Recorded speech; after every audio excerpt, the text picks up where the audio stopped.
Order! Order! You are an incorrigible delinquent at times. Behave yourself, man!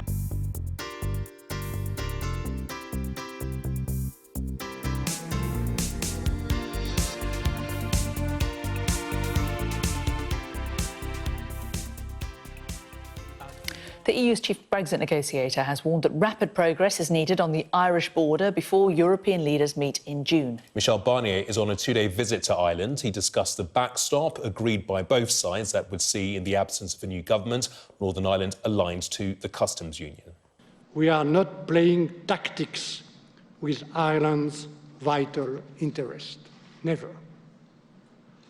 I sometimes hear that by insisting on the backstop, the EU is taking hostage the future relationship negotiations. The backstop is not there to change the UK red lines. It is there because of the UK's red lines. Well, let's now speak to Ireland's Deputy Prime Minister, Simon Coveney. Good to speak to you today, sir. What about the backstop? Hi, Jane. Do you think this could work? Well, look, let's not forget, there is a clear commitment from the British government and the British Prime Minister to a backstop. So we agreed that in December.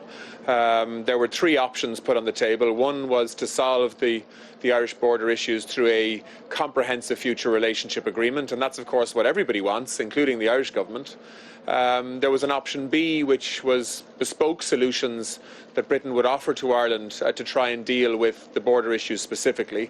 And then if there isn't any political agreement on option A or B, then everybody has agreed that the UK will maintain full alignment with the rules of the customs union and single market to protect now or in the future an all-island economy and North-South cooperation. So that was agreed in December. Then in March, we got a further commitment that actually that backstop would be put in the withdrawal treaty that is now being negotiated between the EU and the UK.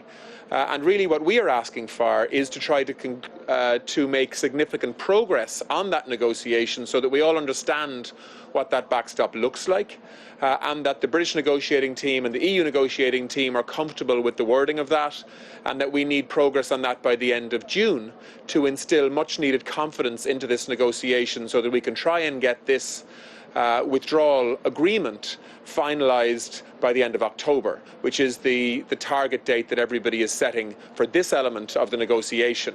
Of course, the negotiated future relationship agreement will take much, much longer than that. And do you have confidence, given your conversations with all sides, that this will be in place by June, that you will feel that there is a form of words that everyone can be happy with? Well, I think it's unrealistic to expect that this would be concluded by June. But certainly what everybody is asking for on our side, and when I say that I mean Michel Barnier and his task force, Donald Tusk, Jean-Claude Juncker, the Irish government and many other governments as well, is that we want to see progress on the backstop by the end of June. And in other words, what we can't have any longer is the clear contradiction between the negotiating positions of the EU on the one level, wanting to leave the customs union, leaving the single market and leaving the European Union, and at the same time committing to a backstop that deals comprehensively with the border issues on the island of Ireland, while at the same time committing to unionists in Northern Ireland that there would be no barriers between Northern Ireland and the rest of the United Kingdom, which is something, by the way, it's a concern that we share. We don't want any trade barriers east-west either. But there is a need for movement in these negotiations, and I think that the move does need to come now from the British side. We know the EU position in terms of what the backstop looks like. We have a wording on that. The British government has said that they can't support that wording, and I think so now the onus and the responsibility is on the British negotiating team to move and show some new thinking and new flexibility to try to ensure that by the end of June there is a lot more clarity and certainty around moving towards a conclusion on the Irish backstop issue. Do you sense that there is any flexibility, that there is any room for manoeuvre from the UK side? Well, I think there's an understanding that without some compromise in these negotiations, they're not going to move ahead. So that's recognised, but I don't think it's helpful for me to speculate on what that movement would look like at this stage. There is a lot of private discussion going on. These negotiations are intense, and I think for me to be speculating publicly at this stage probably wouldn't be helpful. Theresa May's got a lot on her plate at the moment, hasn't she? Do you think that she's taken her eye off the ball with Brexit? No, I don't. She does have a lot on her plate. She has a particularly difficult job to do as a Prime Minister right now. She has divided opinion in her own cabinet and indeed in her own government in terms of the approach to Brexit. We know that. But we take our lead in these negotiations from the commitments that she as Prime Minister has given, both in December and again in March, in terms of her commitments to Ireland and the Irish issues. And I believe that we will continue to see leadership from the British Prime Minister in that regard. But I think that leadership will involve trying to bring about some new thinking from the British side between now and the end of June on how we deal with this issue of the Irish border, while at the same time understanding and respecting nationalist opinion as well as unionist opinion in Northern Ireland, because we have to try to accommodate both. Do you have any sympathy at all for this tightrope that she's currently trying to walk? I do. I mean, as a politician, I can see, and I'm somebody who has spent quite a lot of my life in England. I was in university in England. I worked in Scotland for a time. And I think I understand British politics quite well. I have a very good relationship as well with some of my counterparts in the British government. So we are trying to work in a constructive way to find some new thinking that can help us get past this impasse. But I do think that new thinking needs to come from the British side at this stage, because the EU has already put in place a draft wording that deals comprehensively with the Irish border and the backstop. I think it's over to you, to Britain, at this stage, to introduce some new thinking into these negotiations between now and the end of June that can allow us to move forward. And I think if that new thinking does come, I think it will get a generous hearing from the EU side, because we're all trying to get the same outcome here, which is a managed, sensible Brexit that doesn't impose, as an unintended consequence, new border infrastructure on the island of Ireland that really can be quite undermining to a hard-earned peace process that is and has been so successful over the last 2 decades. And you've already mentioned them, that the DUP, they've been pretty brutal in their comments today about Michel Barnier. Do you think this intervention is necessarily helpful? No, I don't think it's helpful, but I've been accused of being aggressive. Today, Michel Barnier is being accused of being aggressive. I don't think that's helpful language. What we're trying to do here is to work with all parties on the island of Ireland, and indeed with the British government, to try and find a sensible and pragmatic way forward. Michel Barnier often uses the term that he's trying to de-dramatise these issues, because there is no constitutional change element to what we're trying to do here, and sometimes people paint that picture of the Irish government that somehow this is a land grab for Northern Ireland. It is not. We are not trying to do that. What we are trying to do is protect a fragile status quo, whereby over the last number of decades, and in particular 20 years ago when we had a Good Friday Agreement, we have managed to create a normalisation on the island of Ireland, whereby people move around, where you can't actually see any evidence of a border when you cross the border between Ireland and Northern Ireland. And that has been a very valuable and significant consequence of a successful peace process, and we don't want to see that going backwards, creating new frictions on the island of Ireland that we don't need. And that is the only objective here for the Irish government. Of course, we don't like the decision for Britain to leave the European Union. We wish it wasn't happening, but we accept that it is happening. But we have Irish interests and island of Ireland interests to protect here. And that is what we're trying to do, and that is what Michel Barnier is also trying to do. And so the kind of inflammatory language, which is, I think, very defensive language coming from some today, is unhelpful, because we are not looking to threaten anybody. Instead, we are trying to look for practical ways to navigate a very, very complex and detailed negotiation, which is midstream at the moment. OK. Ireland's Deputy Prime Minister Simon Coveney, thanks very much. Thanks very much, Kate. Thank you. The EU's chief Brexit negotiator was in Ireland discussing negotiations in relation to the Irish border, a key sticking point in talks. Michel Barnier discussed the agreed backstop. It would see, in the absence of a new agreement, Northern Ireland aligned to the customs union post-Brexit. We are not playing tactics with Ireland's vital interest. Never. I sometimes hear that by insisting on the backstop, the EU is taking hostage the future relationship negotiations. The backstop is not there to change the UK red lines. It is there because of the UK's red lines. Well, let's speak now to Irish MEP Mairead McGuinness, who is also Vice President of the European Parliament. Many thanks indeed for joining us today. So is Michel Barnier right when he says the backstop on the Irish border is not there to change the UK red lines? Well, he said it very clearly, and you've just played the clip. And we have full faith and confidence in Michel Barnier as the EU negotiator. And you mentioned that I'm MEP, member of the European Parliament, but I also represent this county of Louth and all the counties along the border region. And we do need to see progress on this very difficult issue by June. And that was also emphasised this morning because there were some indications from UK colleagues that this could drift until October. But I think the message coming from this event here in Dundalk, and it continues tomorrow when Michel Barnier will travel into Northern Ireland. In fact, he goes to Newry in the afternoon. But the message is, look, that Europe wants a resolution to this, that we know that the British Prime Minister has made a commitment last December, and what we're trying to work towards is agreed legal text to put into effect this backstop, which is not the first option at all. Indeed, it is the very last option that should be on the table. But we cannot move forward until we get that agreed. And I think that is widely understood. It is how we actually make progress. And as I understand it, there's been rather slow progress in terms of the technical and legal details around what was agreed in December.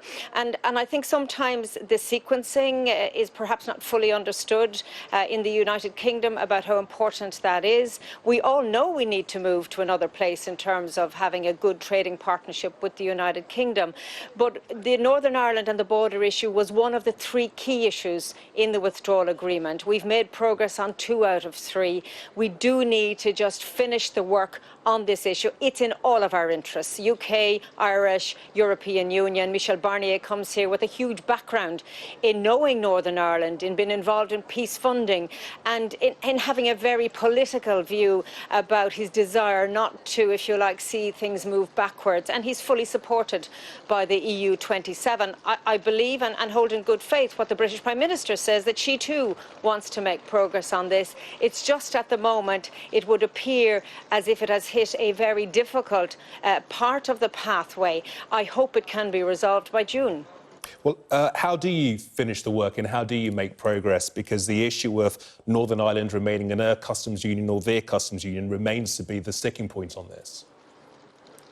Well, I think we've got to row back here and look at what was agreed by the British Prime Minister in December.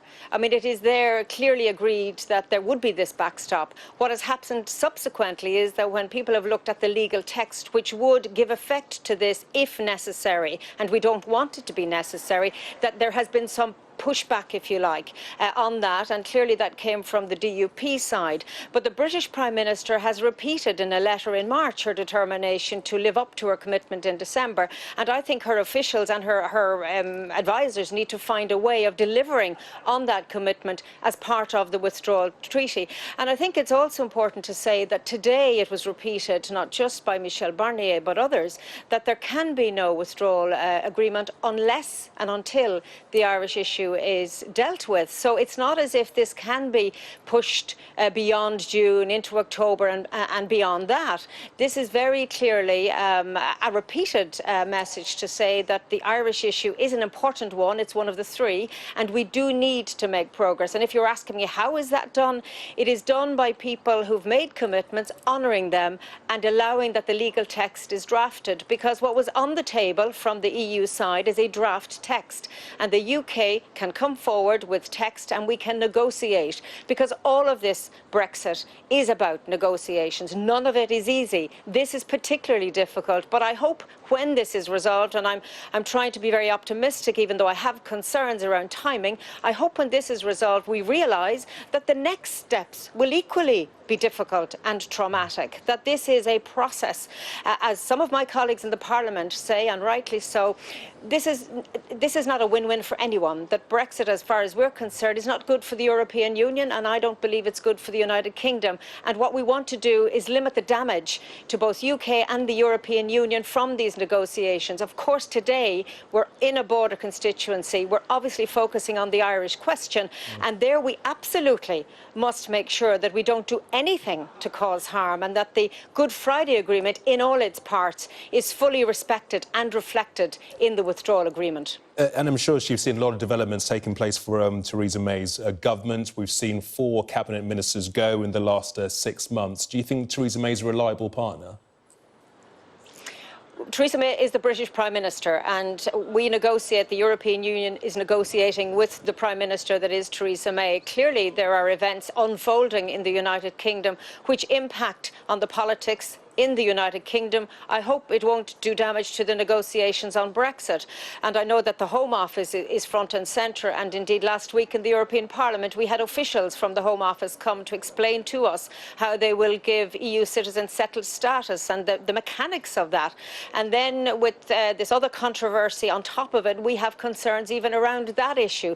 So of course we're mindful of what's happening in the United Kingdom, but that is not something we can control or indeed interfere with, but we have to have regard to it. But the focus now is on making sure that we complete the negotiations within the time frame that the UK has set, because it was the British Prime Minister who issued the Article 50 letter, who set the time frame in place, and therefore there is an obligation that both sides meet the demands of that time frame, and it is really getting very close. And the warning I would say is that things need to be done by June, because if we come back in October after a summer recess politically, there's very little time to actually conclude these things. So if people feel there is pressure now to have something agreed by June, it is very legitimate, because if we don't task ourselves with completing this, then I think we could have real trouble by October.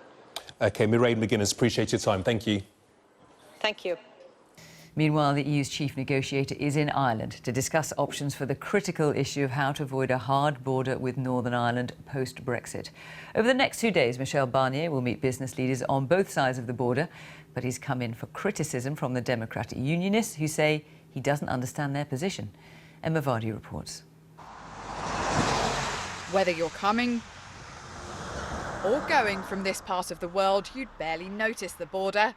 But it's still the biggest obstacle the Brexit talks have yet to overcome. Today's arrival, the EU's chief negotiator, meeting the Irish Prime Minister. Both say a close trading relationship with the UK in future You brought the sunshine? depends on Britain coming up with new ideas for the border. We recognise that in order for that to be achieved, the United Kingdom's approach to the negotiations will need to change in some way. But this isn't about punishing the UK, said Mr Barnier in response to criticism from the DUP. There is no spirit of revenge, no spirit of punishment. I profoundly regret the Brexit for many reasons, and I've been never aggressive. The British government believes a free trade deal with the EU would mean there'd be no need for customs checks on the Irish border after Brexit. But Michel Barnier's preferred fallback of keeping Northern Ireland in the customs union while the rest of the UK leaves continues to provoke unionists. I don't think he does understand the wider unionist culture of Northern Ireland. He's hearing a very strong message from the Republic of Ireland's government. He's hearing it from Sinn Féin. We have tried to get him to understand the unionist position for the people of Northern Ireland, but he hasn't really responded to that, and I'm disappointed about that. On the face of it, the EU and the UK remain deadlocked over the Irish border. However, sources inside the British government have told the BBC they believe they'll get their proposal through. But until an agreement's reached, businesses both north and south say they feel livelihoods are at stake.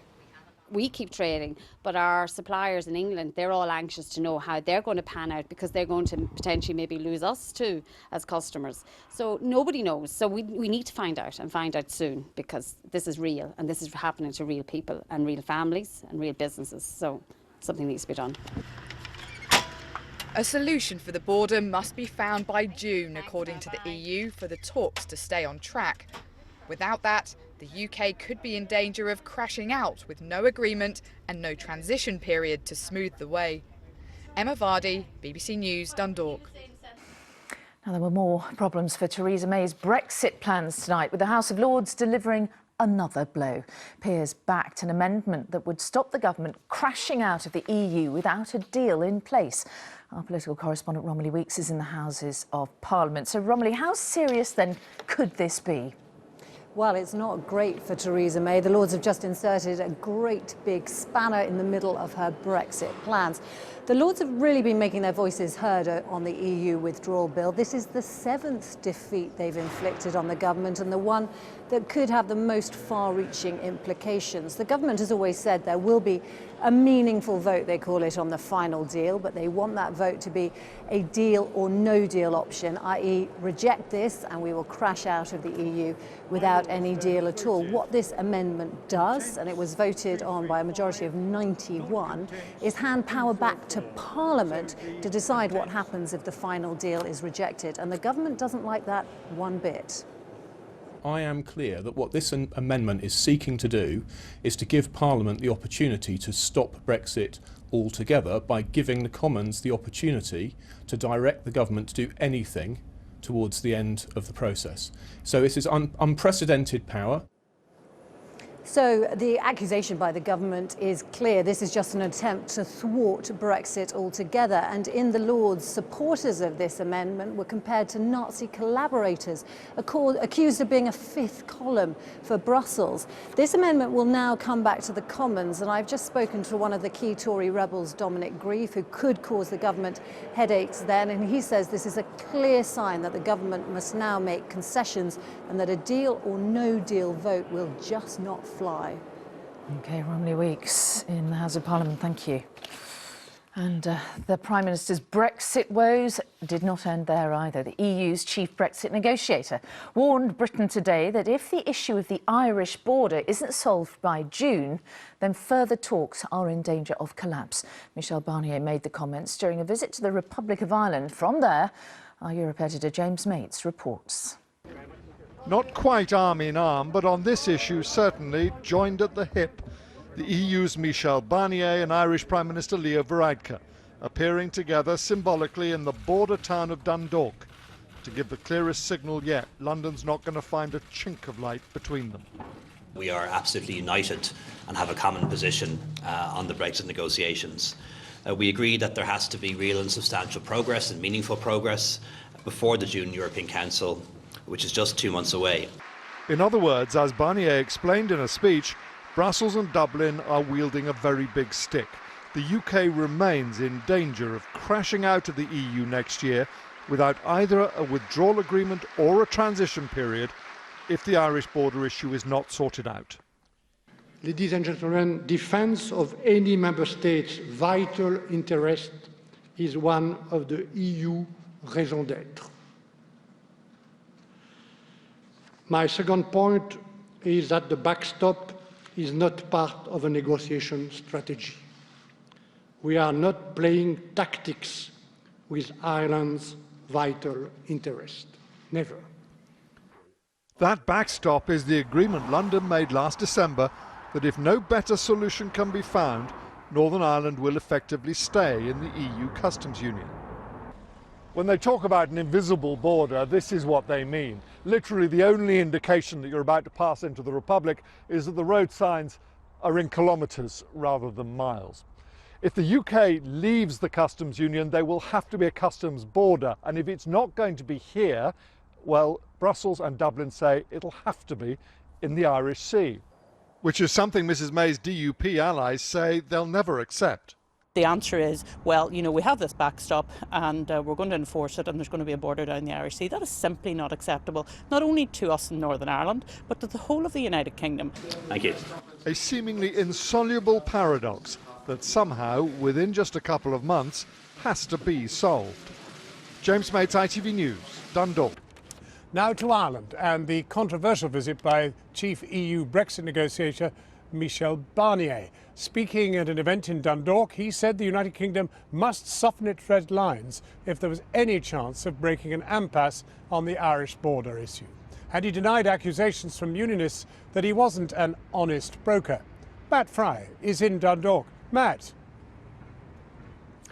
Thanks, John. Yes, there have indeed been a few accusations flying across the still invisible border between Ireland and the UK. Michel Barnier being accused by the DUP of being ignoring them, being a little bit arrogant. The same accusations levelled against the government in Dublin. Barnier said that my door is always open to anyone who wants to talk to me, and I think they are indeed planning talks for Thursday. The much bigger issue here, John, is that in order to solve the conundrum of what happens to this border, respecting everyone's red lines, you have to play three-dimensional chess. And there are no three-dimensional chess players anywhere in evidence. And one thing that's become really obvious today is that if you're going to respect the red lines in Belfast, the red lines in London, the red lines in Brussels and in Dublin, there simply is no obvious solution to this, and the clock is ticking. They want this all sorted out by June, and that's only 7 weeks from now. They are oblivious to the border between the Republic and Northern Ireland, and so are we, and have been for the last 2 decades. In theory, it runs somewhere along the bottom of this hill. In practice, it looks like this. Short yellow stripes, the Republic, long white one, the UK. And that's the way just about everyone, including the people who put this installation up, want to keep it. But how? Without turning these hills into a smuggler's paradise, or undermining the Good Friday Agreement, while at the same time respecting London's red lines. No membership of the customs union and the single market after Brexit. So is this mission impossible on a road to nowhere? Enter Michel Barnier, his third visit here, greeted by the Irish Prime Minister, the Taoiseach, and his deputy, the Taoiseach. Yes, Dublin and Brussels speak with one voice for now, and the ball for a solution is in London's court. We are ready to work on any new proposal in the UK at the condition that there will be no border between Ireland and Northern Ireland, and the condition that the UK respects the integrity of the single market and the customs union. We all believe that the best outcome, both for our wider trading concerns and specifically for the border, would be a very close relationship between the EU and the UK after that leaves. But we recognise that in order for that to be achieved, the United Kingdom's approach to the negotiations will need to change in some way. This was the worthy title of today's border gathering in Dundalk.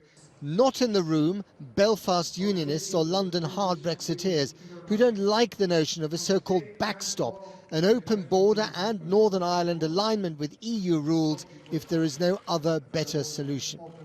But if these talks are to succeed, everyone needs to be satisfied and acknowledge reality. Call it diplomatic Quidditch with a real prospect of failure. I sat down with the Taoiseach, the Deputy PM, Simon Coveney, and asked him if there was a real prospect of these talks going nowhere. You want all this done. You want to square these circles by June, right? I mean, 7 weeks from now, before the next big European summit. That's going to be impossible, isn't it? Well, I mean, the EU has already squared the circle from their perspective. So there is a legal text there in black and white on how you solve the Irish backstop issue. The British government has said that that's not politically acceptable. Okay, that's fine. This is a negotiation. So let's hear what is politically acceptable. And let's negotiate that. So we can't reframe the debate. Every time this gets politically difficult, people try to reframe the debate as if commitments weren't made. They were. Brexiteers would say, listening to you saying what you just said, you're effectively holding the democratic will of the British people to ransom over your own political concerns. I'm certainly not. And I mean, I'm someone who's lived in Britain for quite a long time. And I don't believe, for example, that British people voted to leave the single market or the customs union. They voted to leave the European Union. But I mean, that's a matter for the British government to determine. It's also a matter for the British government to determine their negotiating strategy. And it's not for me to tell them how to do that. I mean, we would like to see Britain remain part of a shared customs space. We'd like to see Britain having the closest possible relationship in terms of regulatory alignment with the rules of the EU single market. But isn't that what the British government is saying as well? But let's see how that progresses in terms of the negotiation. But you can't pick and choose the areas where you want alignment and then decide in other areas you don't want alignment because you want to do your own deals with other parts of the world. So there are choices to be made here in terms of the best interests of Britain. And of course, I have to make choices in these negotiations to try to protect Irish interests, and that's what I've been doing. What about some of the practical measures or ideas that they've come up with? So, in other words, I mean, cameras, digital checks, collecting tariffs up front and then, organising rebates, all that stuff. Yeah, I mean, to These be are honest, practical solutions. Well, they're not really, because they are border infrastructure. So, the commitment is a guarantee of no border infrastructure on the island of Ireland and no related checks or controls. So we have looked at, as have the British government and some ministers have visited directly themselves, we've looked at the best managed borders in the world. Norway, Sweden is a good example. But if you speak to people who regularly cross that border, it is not seamless. You're often waiting for a long period of time. Roads are sometimes closed for 24 hours because there aren't people working on them. But if the alternative to this, and this is a possibility, becomes a border in the Irish Sea, right? Then that is ultimately much worse for your economy, isn't it? Because most of your trade is not done across the border here, down the road. It's done across the sea to the UK. We don't want a border in the Irish Sea. We're not the ones talking about that, although we understand that some people fear it. But we don't want that. I mean, we have a 65 billion euro trade relationship, east-west, between these two islands. But we have a separate problem to solve on the island of Ireland, which goes beyond trade interests. And it's about neighbours living together. It's about bedding down a peace process. It's about respecting the Good Friday Agreement and North-South cooperation. But unionists in Belfast say that this is, I mean, at their most alarmist, they say this is a land grab. This is the Republic's attempt to basically, hasten the unification of the island of Ireland. Yeah, well, I'm glad you asked me that question, because that is, and that may be a legitimate fear that some people have, but can I honestly say that we have no agenda that is about changing the constitutional relationships between Ireland and Britain or Northern Ireland and Ireland. You've said that repeatedly, haven't you? Yeah, but they don't believe you. Yeah, but look, let me say it again, okay? Because we have a rule book that determines the future of Northern Ireland. It's called the Good Friday Agreement. But there is a real danger, is there not, that these talks could fail? Michel Barnier said as much today. Yeah, there is. And if they fail, what happens then? Well, I mean, if they fail, the two countries that will suffer the most are Britain and Ireland. That's the truth of it. And that is why we have a vested interest, as do Britain in particular, in making sure that they don't fail. Simon Coveney, the Taoiseach, speaking to me earlier today. And actually some news this afternoon puts more pressure on Theresa May. This time, the House of Lords has voted against the government with a whopping majority. 19 Tory rebel peers, including Lords Patten and Heseltine, voting with the opposition to make sure that Parliament gets to decide what the final Brexit deal with the EU looks like. Now, the government fears that this might actually kick the whole Brexit deal into the very long grass, delay it indefinitely. Sir Keir Starmer, the shadow Brexit secretary, has said that this is a momentous occasion. What I can tell you is that it probably sets everyone up for a bit of a constitutional crisis. The Lords pitted against the Commons, but also against the referendum result. Watch that space.